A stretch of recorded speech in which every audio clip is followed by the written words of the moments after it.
Everybody, thanks very much. We're running a little bit behind schedule, so it's going to eat into your lunch hour a little bit, but I promise you the show will be worthwhile. So, hello everybody, my name's Karl Dunn, and I'm the creative director of Nissan Americas, and I work at an advertising agency called TBWA Chiat Day in Los Angeles, California. And it feels a little LA up here in room 3, actually. The weather's, I feel like I brought it with me, minus the bikinis. So I'm going to be talking to you guys today about using gaming and reality TV as global marketing platforms.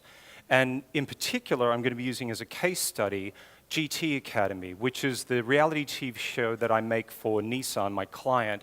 And it's a brand collaboration with Nissan and Sony Playstation, and all based around their super mega franchise game, Gran Turismo. So basically, there are 4 rules. When you're taking a game and you want to turn a game into a TV show, there are 4 rules that you have to follow.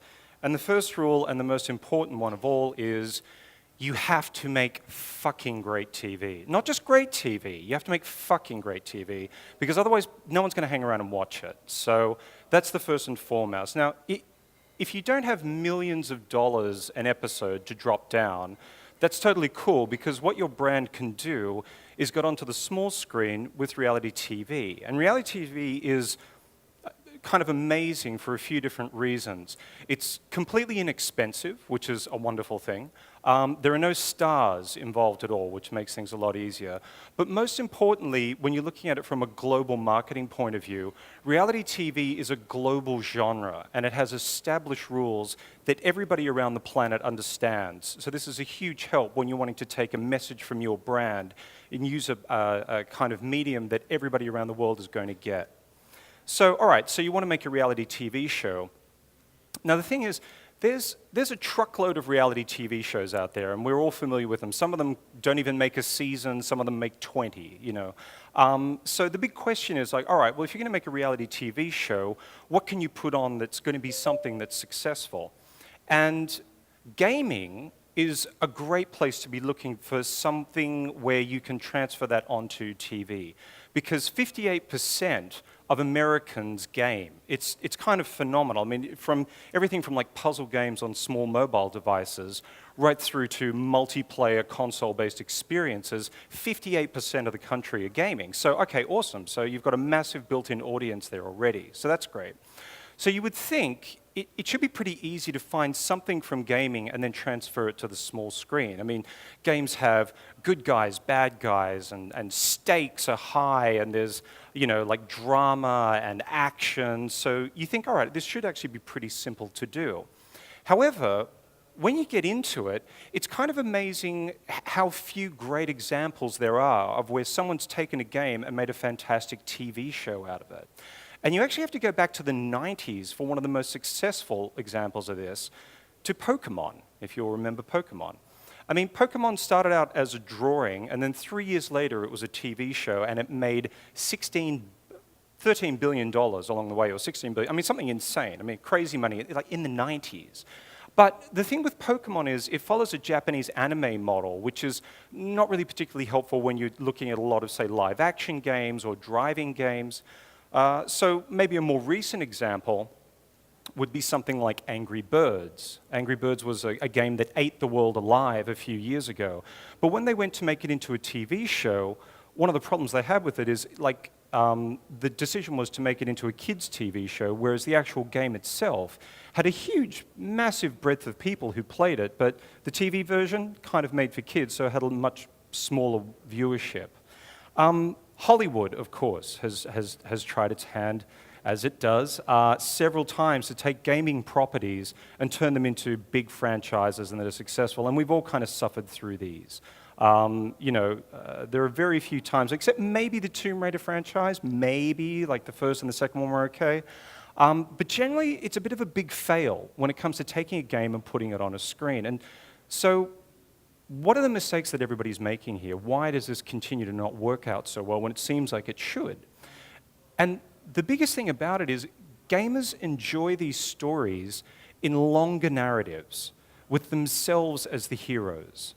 This is what's crucial about it. I mean, a story in a game will unfold over 40 or 60 hours of gaming, and you are the person in the game. Like, you're Master Commander, you're the one with the gun, like you're shooting everybody up. But then, you got to go and see a 2-hour version at a cinema, and it's got Jake Gyllenhaal, or however you say his name, is like the lead in it. It's not exactly how you imagined it to be. So there seem to be these constant fails with it. But I'm happy to say that we cracked it with GT Academy. And it was very much a situation where gamers who watched the show very much saw themselves in the TV show. So that's the first most important rule: make some great TV. Second rule, you have to find a game that matches your brand's values. This is crucial. This is where the magic happens. You have to find a game that actually speaks the same language as your brand. And for Nissan, we had a look at Gran Turismo, and Gran Turismo for us was just a perfect match because Nissan and Gran Turismo share a very key brand value, and that is performance. Performance is something that is just in the DNA of the Gran Turismo game and also Nissan as a company. So what exactly is performance to Nissan, and what is performance to PlayStation? So for Nissan, and this is what we were hoping to get out of the show, we're kind of better known for making things like the 100% electric Nissan Leaf, which is a fantastic car, it's great, or like kind of quirky creations like the Cube. And we also make like Ultimas and sedans, and Sentras, and kind of, more sedan-based stuff, and that's all cool, but the real heartbeat of Nissan, and this is what people don't know, is this car here. This is the GTR. This thing is a motherfucker. This thing is amazing. It is a $100,000 supercar. It goes from 0 to 60 in 2.7 seconds, and you can go to any Nissan dealership and buy one. It's kind of crazy. You can burn a Ferrari off at the lights with these things. Now, this has also become like a halo product for a division called Nismo, Nissan Motorsports. And the technologies we develop in that filter their way down into all of the cars that Nissan makes. But, people don't know us for this. So that's what we were trying to get into the show. Now, for PlayStation, performance for them is obviously around the gamer's performance, within the gaming experience and all of that. That's pretty clear.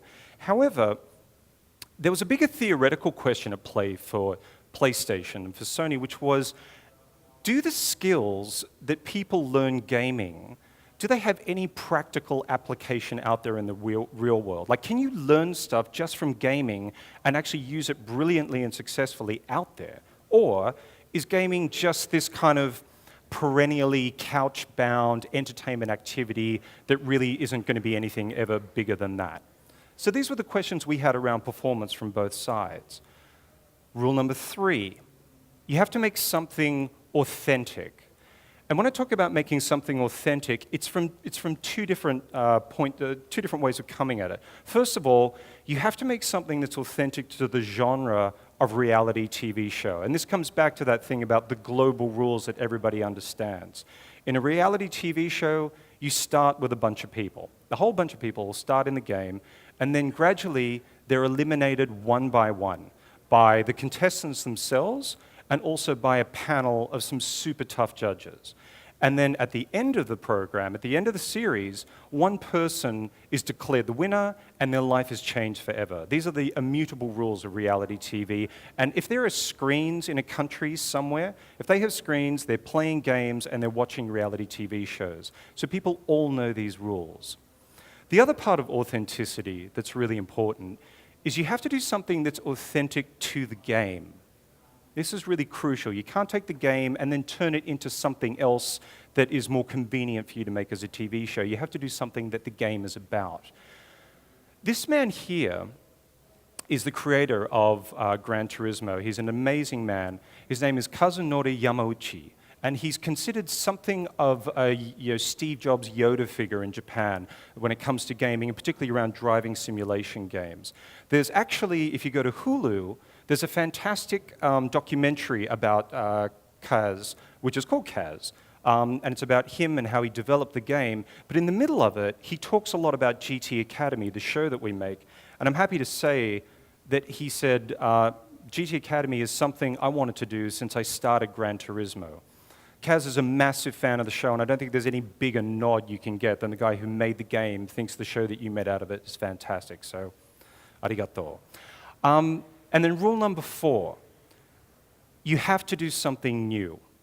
And when you're doing something new with a show, what you need to find there is you have to find the question. You have to find the unique question that is the heartbeat of your show. What is it that your show is trying to prove? What is it that your show is trying to answer? And for us, the big question that it was trying to answer is, can you turn a gamer into a pro race car driver? And that is essentially the story of GT Academy. So, what I'm going to take you through now is a GT Academy case study. Also, numbers-wise, we had 400,000 people entered the competition to be on GT Academy. It's great numbers. We took the top 32 lap times from Gran Turismo, and we flew these guys over to New York City, where 12 finalists were chosen, and that was based on driving in sleds and then also driving in real cars. And we took these 12 guys, and some of them had never left their state before. I mean, now that we're getting into the show, some of these guys hadn't left their state until they came to the national finals. And then we flew them halfway across the world to Silverstone Raceway in the United Kingdom. Now, for those of you not familiar with Silverstone, this is like the mecca of British motor racing.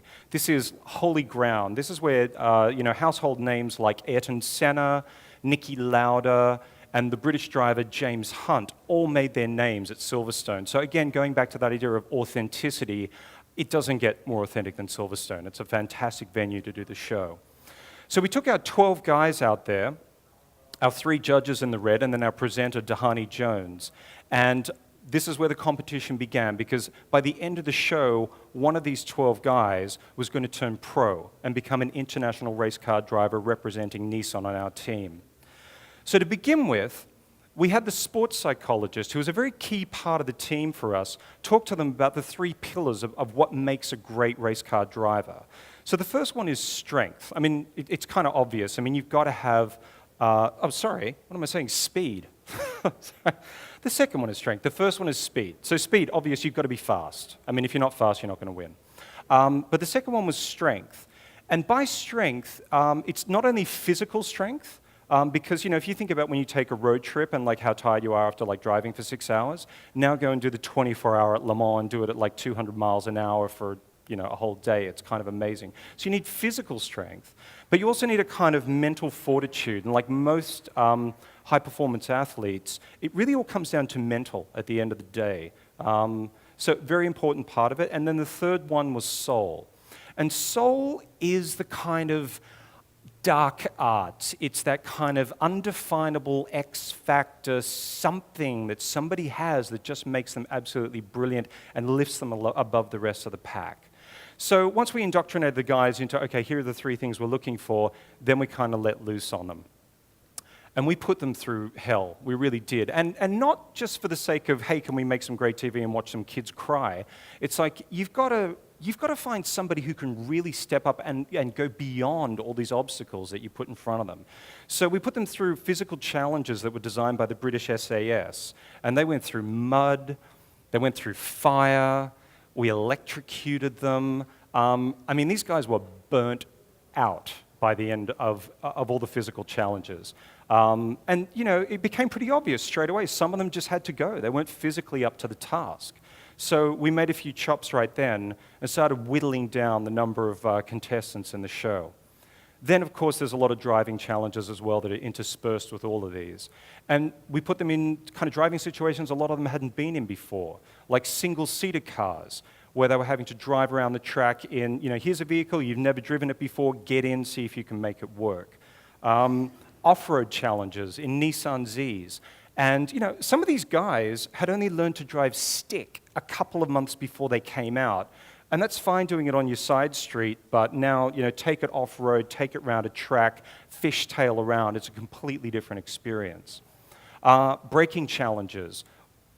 Kind of a nice thing to do if you're a car driver is not kill the people in the pit stop when you brake because they're trying to help you with your car and keep you on the road. So being able to stop on a dime is a pretty essential part of being a race car driver. And then we also put them into team challenges. You can see the red flags and the blue flags here because we wanted to put them in this derby situation and see tactically how their minds are going to work when they're part of a team and it's not just about, I got to get over the line first. Then we did these kind of very difficult courses where they had to do, I'm searching for a word and I can't find it. But anyway, they had to do like precision, that's it, very high precision driving. They had to take out certain markers as they drove around, and surprise, we're going to chase you in a GTR that's got a paintball mounted on the front of it and shoot at you while you do it. So again, it's how do these guys react to surprise? How do they not crash a car but actually perform really well in it? And then we also did some team challenges. We had a pit stop one where a car drove in, you had to change the tires, and then get the car back out there on the road. And it got pretty heated. I mean, a lot of the drama that was coming out of the show was when things like you're on a team, and if your team loses that round, someone in your team is going home. And there was a lot of tension, a lot of fighting on the show. You know, when one person thinks this guy over here has screwed up my chances of becoming an international race car driver, it got pretty ugly pretty fast. And they're young and they're just full of testosterone and adrenaline. So it's great TV. It's fantastic TV. But it's real stuff. It was really awesome. And the judges, they worked with the guys all the way through it. They would coach them. They'd be telling them, all right, how can you do things better? Here's the stuff that you should be watching out for. But ultimately, they would put their heads together and deliberate about, all right, who seems like they've got the goods here? And then they would work out who they're going to let go.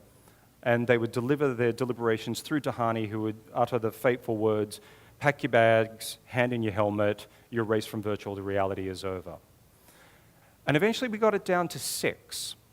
And of these 6 guys, to be perfectly honest, there's not a lot between these guys. I mean, they're all formidable drivers. They really are. It's kind of amazing how well these guys performed. And if you compare their lap times to a lot of the lap times on other shows, the Americans do really well, our version of the show. It's kind of fantastic. But it comes down to that strength again, that mental fortitude. Like, the ones who just couldn't seem to handle the pressure, they had to go, and they fell by the wayside. So the judges and the sports psychologists got together, and they made their final decision, and they chose these 4 guys, these 4 gamers who we put through a week of hell, and they decided these were going to be the last 4 guys on the show who were going to compete in the final race.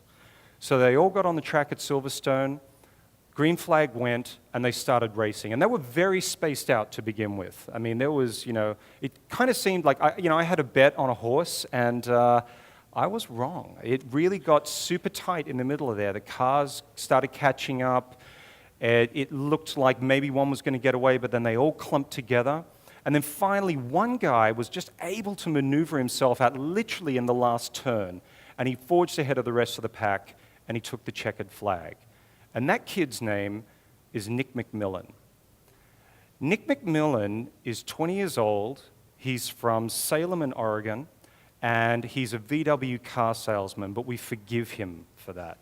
And he's phenomenal. He actually quit his job just to come out for the national finals. And it's kind of amazing. I mean, he won the thing, it's amazing. So he's now in boot camp, and we're training him to be a driver. But I want to talk quickly about some of our previous successes. Steve Doherty, he was the winner of the 2012 GT Academy. This guy now, after he went through boot camp, is now doing podiums in France. He's doing podiums in Spain. This guy was an unemployed mechanic from White Plains, Illinois, and now he's an international race star. The show has been so successful, coming back to the global aspect of it again. We've now got versions of the show running Europe, Germany, South America, Russia, South Africa, and the Middle East. And we're looking at doing China, Japan, and hopefully Brazil next year. And again, the success stories keep coming. This is now a fraternity GT Academy, and this is an all-gamer team. All these guys are gamers, and they came second at the 24-hour in Dubai. An all-gamer team, podium again in another major European race. It's kind of insane. So what did Nissan accomplish with this? What did we get out of doing GT Academy? Well, it aired on the Spike network, which is a very big gamer network, and we had replays on MTV2. And I'm happy to say we got 1.2 million viewers per episode. And just to put that in perspective, those are like Mad Men numbers. And again, there's that thing of that built-in audience. When you make something out of a game, they will follow it loyally. 85.2 million online impressions. And these are great metrics. They're fantastic. But more importantly, 80% of the viewers would recommend a Nissan to friends of theirs. And 81% of the viewers intend to buy a Nissan. That's a percentage of 1.2 million. It's kind of phenomenal for the brand. But most importantly, exciting, sporty, and fun to drive, rated highly on what viewers thought about Nissan. So we really changed what our brand meant to people by the people who watched the show and by doing GT Academy. So we're really pleased with the results. For PlayStation, what did they get out of it? Well, they answered their theoretical question. GT Academy proves that gaming isn't just entertainment. It's a legitimate skill development and a recruiting tool. Like when we started this show, the racing world thought we were a joke. Now they pick up the guys who come second and third and pull them onto other racing teams. It's considered a breeding ground for the hottest talent. And gamers, it's also proven that gamers have real-world skills and qualities that make them valuable assets. Because when we pick a winner, we put hundreds of thousands of dollars behind them before we put them out there on the race circuits. Now, what did we discover together, Nissan and PlayStation? And this is also a really interesting thing about gaming and how a TV show can push it beyond, is that we created a whole new level of mastery. And what I mean by that is that once you've done the fastest lap time you can on, say, like Gran Turismo 6, or you've done the top level of a game that you're playing, there's kind of nothing else to do.